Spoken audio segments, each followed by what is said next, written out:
لا یؤمن احدکم حتی یکون ہواہ تبعا لما جئت بہ، تم میں سے کوئی شخص مومن نہیں ہو سکتا جب تک اس کی خواہش نفس تابع نہ ہو جائے اس ہدایت کے، اس قرآن کے، اس شریعت کے، ان احکام کے جو میں لے کر آیا ہوں۔ اگر خواہش نفس اوپر ہے اور اللہ کا حکم نیچے ہے تو مومن کہاں سے ہوئے تم؟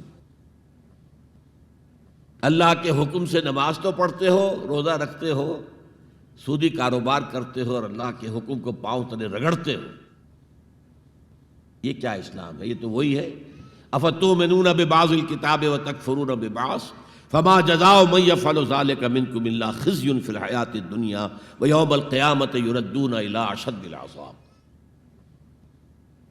تو سب سے پہلا جو جائزہ ہمیں لینا ہے کہ محمد کی رسالت پر صلی اللہ علیہ وسلم ہمیں یقین ہے، یقین، تصدیق تو ہم کرتے ہیں، زبان سے کہتے ہیں، لیکن یقین، جس یقین کا نتیجہ یہ نکلے کہ پھر نفس کے سارے تقاضے نیچے ہو جائیں اور حضور کی لائی ہوئی ہدایت، حضور کی لائی ہوئی شریعت بالاتر ہو جائے۔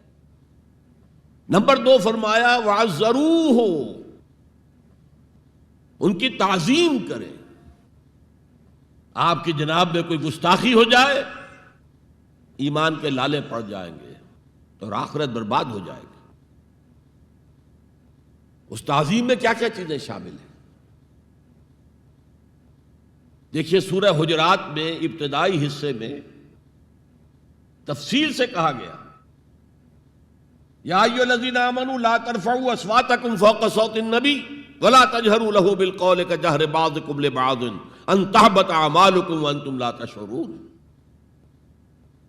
اے ایمان کے دعوے دارو، کبھی اپنی آواز کو رسول کی آواز سے بلند تر نہ کر دینا، مبادا تمہارے سارے